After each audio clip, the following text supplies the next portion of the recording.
Mucormycosis ये एक नया मेडिकल टर्म है जिससे आजकल आप बहुत वाकिफ हो रहे होंगे या बहुत सुन रहे होंगे आप इस टर्म को। ये क्या है? ये ब्लैक फंगस है। ब्लैक फंगस, और ब्लैक फंगस को ब्लैक फंगस क्यों कहा जाता है और आजकल ये नाम क्यों चर्चा में है, ये सब तो आपको पता ही होगा।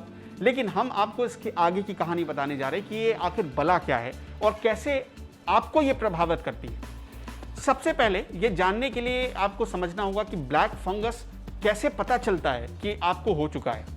दरअसल जब बॉडी के शरीर के किसी हिस्से में, खासतौर पर आंखों के आसपास का हिस्सा अगर लाल या काला पड़ने लगे, ज्यादातर मामलों में ये काला पड़ने लगता है, काला पड़ने लगे तो ऐसा लगता है कि आप ब्लैक फंगस के शिकार हो गए हैं। आप ब्लैक फंगस के शिकार कैसे होते हैं ये भी समझिए। आपके नाक के रास्ते ये फंगस आपकी बॉडी तक पहुंचता है, आपकी बॉडी के भीतर पहुंचता है। सबसे पहले जब आप सांस लेते हैं तो सांस के रास्ते ये आपकी आंखों तक पहुंचता है। जो सांस के रास्ते खून की नली होती है जो आंखों तक पहुंचती है, उसके जरिए ये आपकी आंखों तक पहुंचता है। फिर आंखों से होते हुए ये आपके दिमाग तक पहुंचता है। लेकिन सबसे पहले ये आपकी आंखों को प्रभावित करता है। धीरे धीरे ये फंगस आपकी आंखों को खाता जाता है, अंदर ही अंदर खोखला करता जाता है, और इससे क्या होता है कि आपकी आंखें लाल होती चली जाती हैं, आंखों के आसपास का हिस्सा काला पड़ने लगता है, और धीरे धीरे आपकी नज़र चली जाती है। एक वक्त ऐसा भी आएगा जब आपको दिखना बंद हो जाएगा इस ब्लैक फंगस की वजह से, और तब क्या होता है कि आंखें निकालनी पड़ती है।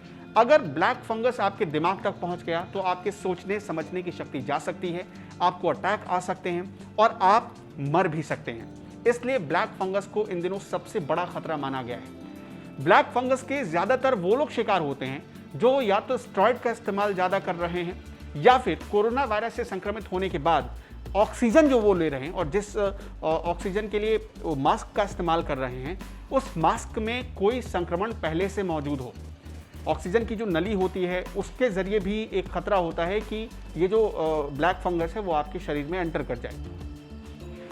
अब आप इससे बच कैसे सकते हैं? आपको कुछ सावधानी बरतनी चाहिए। अगर आप मधुमेह यानी डायबिटीज के मरीज हैं, अगर आपको पहले से कोई गंभीर बीमारी है और आपकी कोई दवाई चल रही, कोई मेडिसिन चल रही है आपकी, तो आपको बहुत सावधान रहने की जरूरत है, क्योंकि आप पर ब्लैक फंगस के अटैक का खतरा बहुत ज्यादा बढ़ जाता है।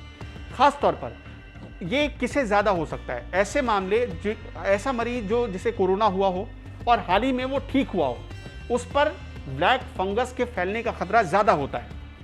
अब क्यों ज्यादा होता है? क्योंकि जब आप कोरोना से बहुत गंभीर तरीके से प्रभावित होते हैं तो डॉक्टर्स क्या करते हैं, आपको स्टेरॉइड देना शुरू करते हैं ताकि जो आपके लंग्स में इन्फेक्शन होता है या आपकी बॉडी में जो इन्फेक्शन होता है वो धीरे धीरे कम हो और आपको एक एनर्जी से मिल सके। तो स्टेरॉइड देना शुरू करते हैं, और ऐसे में क्या है कि जब स्टेरॉइड देते हैं तब ब्लैक फंगस के अटैक का खतरा बढ़ता चला जाता है। तो ऐसे में डॉक्टर आपको यही सलाह देते हैं कि आप पहले इस बीमारी को पहचानिए और कुछ सावधानी बरतिए, तो आप इस ब्लैक फंगस से बच सकते हैं। अब हम आपको ये खबर क्यों बता रहे हैं? हम आपको खबर इसलिए बता रहे हैं कि ब्लैक फंगस दिल्ली या मुंबई में नहीं, अब पटना भी पहुंच चुका है। देश की राजधानी के साथ साथ अब ये छोटी छोटी जगहों पर भी पहुंच रहा है और पटना पहुंच चुका है। पटना में एम्स और IGIMS में 5 ऐसे मरीज मिले हैं जिनमें ब्लैक फंगस के लक्षण पाए गए हैं और उनका वहां इलाज चल रहा है। उनकी आंखों की रोशनी धीरे धीरे जा रही है। डॉक्टर कोशिश कर रहे हैं कि उनकी जान बचाई जा सके और लगातार ये कोशिश की जा रही है। इससे पहले दिल्ली, मुंबई, पुणे जैसे महानगरों में ऐसे केस आया करते थे, ब्लैक फंगस के केस आया करते थे। लेकिन अब पटना पहुंच जाना, सोचिए अगर ये गांव तक पहुंच गया तो शायद कोरोना की तरह ये भी लाइलाज बीमारी की तरह नजर आने लगेगा। हम कोई उपाय नहीं कर पाएंगे जब तक कुछ मेडिसिन या कोई भी मेडिकल ट्रीटमेंट लेंगे, तब तक बहुत देर हो चुकी होगी और हम अपना कीमती अंग जिसे आंख कहते हैं वो गंवा चुके होंगे।